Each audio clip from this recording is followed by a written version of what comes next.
Utility is about the least interesting reason for buying a new car. There's no exhilaration in signing up for 60 months of financing on an appliance that will never inspire passion. There's no joy in looking forward to taking something for granted. So, here's the second-generation 2018 Nissan Leaf, the all-electric future of ordinary. Don't get excited. No, really. Don't get excited. While much has evolved from the first to second-generation Leaf, it's what hasn't changed that's most important. The Leaf, in form and function, is still an economy car, a 5-door hatchback in a world where the almost meaningless differences between a 5-door hatchback and a 5-door crossover somehow matters. People buy crossovers, and ignore the hatchbacks on dealer lots to get to them. Nissan could have jacked the new Leaf up on its suspension, bolted on some off-roady looking all-season tires, added some cladding and called this thing an electric crossover. Or even do what Chevy did with the Bolt EV and call it a crossover even though it clearly is not. At least some buyers would have been tempted by a Leaf Finder or Rogue who otherwise wouldn't consider a plain old Leaf. So count that as a strategic marketing opportunity missed. That in mind, and based on about 20 minutes of driving around Las Vegas on a steamy Wednesday afternoon with 3 people, including a Nissan product nanny, in the car, there's plenty to be impressed with about the new Leaf. Our own John Belt Snyder had greater exposure to the Leaf in Japan, albeit restricted to Nissan's Tochigi proving grounds, but this is Autoblog's first taste of the US spec Leaf. The new Leaf is bigger than the first-generation car, roomier and vastly more sophisticated in its appearance and appointments. The general silhouette of the Leaf is still econobox, but there's nothing cheap in the details. On the sampled pre-production car, the paint was perfect, every plastic bit was perfectly finished and every switch operated with a sort of precision that would be impressive in a Gulfstream G650. Let's hope all that quality will also be aboard the production cars. Like the first Leaf, the second one is mostly engineered as a small, conventional front-drive car. That means the electric motor is in front driving the front wheels, unlike, say, the BMW i3 that tucks the motor in behind the driver to drive the rear wheels. Because of this layout, the Leaf still drives an awful lot like other front drivers. The front wheels are asked to do a lot, and the rears aren't doing much. Considering the limited exposure to the Leaf on the billiard table smooth I-515 between Las Vegas and its suburb Henderson, there's not much that can be said about the Leaf's handling. But it feels okay. For now. Tweaks to the power delivery system have swollen the 2018 Leaf synchronous AC motor from the 2017 version's 107 horsepower and 187 pound-feet of torque up to 147 horsepower and a thick 236 pound-feet of torque. Since electric motors produce consistent torque no matter how quickly they're turning, the new Leaf feels much quicker than the outgoing model and delivers seamless thrust. Nissan claims a curb weight of 3,405 pounds for the SL, and that is 175 pounds less than what General Motors claims for the Chevy Bolt EV. The Bolt's motor, however, is rated at 200 horsepower and 266 pound-feet of torque. The 2017 Bolt hits 60 miles per hour in around 6.5 seconds. The 2017 Leaf does the same trick in a languid 10+ seconds. Let's guesstimate the 2018 Leaf 0 to 60 time at just under 9.0 seconds. Short of the high-end Tesla hot rods, the Bolt is likely to remain the choice of the world's electro boy racers. Nissan claims 150 miles of range for the new Leaf under reasonable conditions. That's better than the 107-mile stretch of the 2017 Leaf and tops the 124 miles Hyundai claims for the Ioniq Electric, but well behind the Bolt's claimed 238-mile low. but Nissan promises that the 40 kWh lithium-ion battery pack at launch early next year will be supplemented with a 60 kWh array that, do the math, will stretch range to 225 miles. Supposedly the suspension is tuned tighter for North America than in Japan. Okay, fine.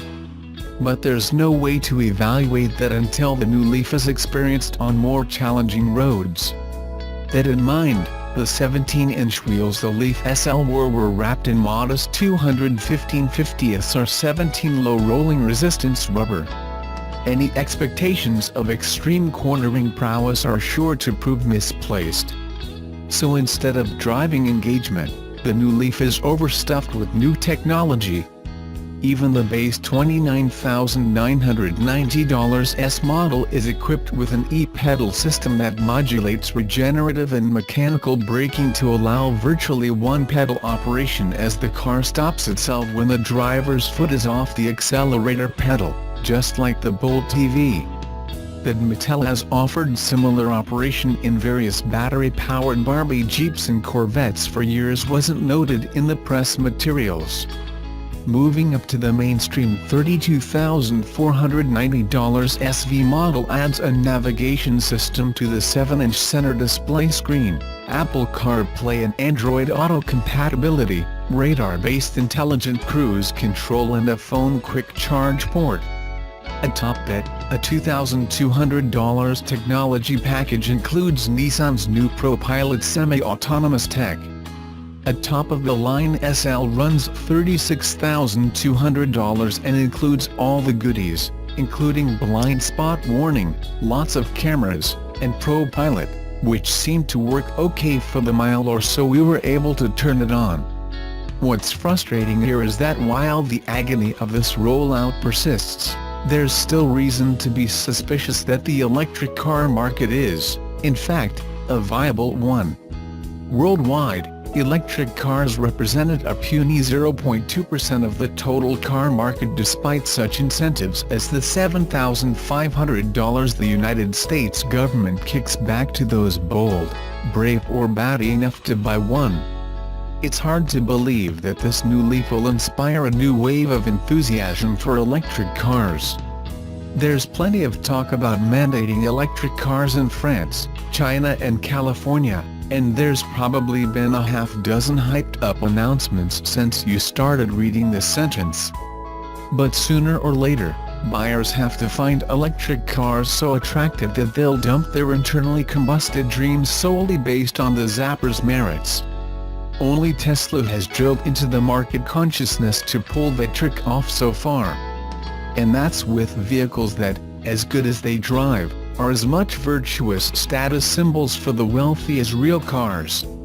Nope, we're not there yet. American buyers are bound to show up at Nissan dealers. Look at the $30,000 plus price tag on a loaded Leaf SL. Even after the $7,500 bribe, and then walk over and buy a $31,710 top-of-the-line Rogue that has more room, drives great, will go about 400 miles between fill-ups and refuels in a few minutes at any of America's 168,000 or so gas stations. Whatever government mandates lie in the future, the new vehicle market is still millions of people making individual purchasing decisions. Decisions that usually include taking on a load of debt for a machine they're actually excited to own for 5, 6 or 7 years. Most electric cars simply aren't able to attract those buyers. At least not yet. And it seems doubtful that the new Leaf will change that. Nissan has launched its new Micra Active, which gains sporty exterior upgrades as well as higher levels of interior specification. The next generation Micra is set to arrive in South Africa in 2018. Until then, fans of the cute city car will have the option of the sporty Active version. The single derivative, the Vizia, priced at $159,900, retains the current 1.2-liter petrol engine capable of 56 kilowatts per 104 Nm, mated to a manual transmission. The grille has been redesigned to host the circular badge in chrome V-shape motif. The bonnet, front fenders, headlights and front and rear bumpers also have a refreshed design. Inside it benefits from a new fabric design, new center cluster and refreshed instrument panel. The Microactive has manual aircon, front power windows, Bluetooth with audio streaming, a 12V power socket, steering wheel adjustment and foldable rear seats.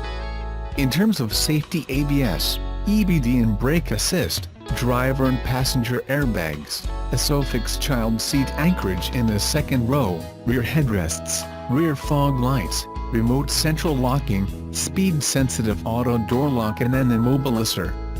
Why purchase a Microactive? According to Nissan SA, the first Microactives being sold in South Africa will also benefit from the addition of touchscreen navigation and an infotainment system, which has been fitted as an added accessory at no additional cost to the customer. The system comes with TomTom mapping with live traffic, Bluetooth hands-free music streaming, USB input, a built-in music hard drive, and it's compatible with all iPhone iPod models. The touchscreen navigation and infotainment system can now play a host of audio formats, including CD, VDC, DVD, MP3, MP4 and DivX.